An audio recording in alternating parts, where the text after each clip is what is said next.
அஸ்ஸலாமு அலைக்கும் வரஹ்மத்துல்லாஹ். எல்லாம் வல்ல அல்லாஹ்வின் அன்பும் அவன் மேலான கிருபையும் நமக்கெல்லாம் சேரட்டுமாக. அன்புக்குரிய அல்லாஹ்வின் நல்லடியார்களே, இன்று 3 விதமான அமல்களை பார்க்க இருக்கின்றோம்.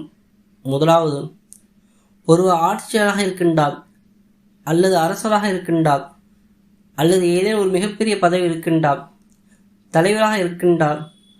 அவர் தன்னுடைய பதவி அல்லது ஆட்சி நிலையாக இருக்க வேண்டும், யாரும் எனக்கு தொந்தரவு செய்யக்கூடாது என்று நினைக்கின்றார்.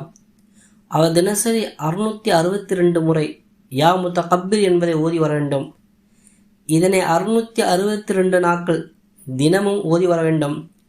662 நாட்கள் 662 முறை யா முத்தகப்பிர் என்பதை ஓதி வந்தால் இன்ஷா அல்லாஹ் அவருடைய பதவி பாதுகாப்பாக அவருக்கு இருக்கும். யாராலும் ஒன்று செய்ய முடியாது.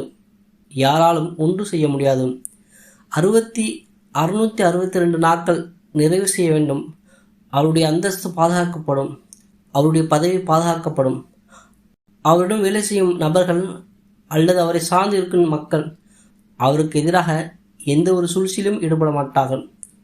இரண்டாவது, ஒருவர் எதிரின் விஷயத்தில் அஞ்சுகின்றார், அல்லது எதிரிகள் எனக்கு ஏதேனும் அச்சத்தை ஏற்படுத்தி விடுவார்களோ என்று அஞ்சுகின்றார், அல்லது எதிரிகள் தன்னுடைய வேலையை தடை செய்து விடுவார்களோ என்று நினைக்கின்றார்.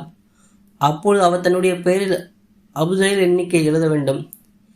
இதை கல்வி கட்ட உலமாக்களிடம் கேட்டுக்கொள்ளுங்கள். நீங்கள் பெயரை சொன்னால் போதும், பெயருடைய எண்ணிக்கை சொல்லிவிடுவார்கள்.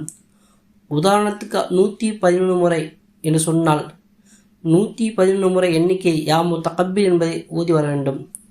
அவருடைய எதிரிகள் அவருக்கு எந்த ஒன்றையும் தீங்கு செய்துவிட முடியாது, எந்த ஒரு சிரமத்தையும் கொடுக்க இயலாது, உங்கள் வேலையை எந்த ஒரு தடையும் ஏற்படுத்த முடியாது. அல்லாஹ் சுப்ஹானஹு வ தஆலா அவரை பாதுகாப்பான் இன்ஷா அல்லாஹ். மூன்றாவது, எவர் ஒருவர் தனக்கு ஆண் குழந்தை பிறக்க வேண்டும் என்று எண்ணுகின்றாரோ தன் மனைவியுடன் இணைவதற்கு முன்பாக 10 முறை யா முத்தகப்பிர் என்பதை ஓதி தன் மேல் ஊதிக்கொள்ள வேண்டும். அல்லாஹ் சுப்ஹானஹு வ தஆலா அவருக்கு ஆண் குழந்தை தருவதாக கூறுகின்றார்கள். இதேபோல் அமல்கள் அறிந்து செயல்படுவதற்கு நம் செயலை சப்ஸ்கிரைப் செய்து கொள்ளுங்கள். இந்த வீடியோ பயனுள்ளதாக இருந்தால் லைக் செய்யுங்கள். இதை மற்றொரு ஷேர் செய்யுங்கள்.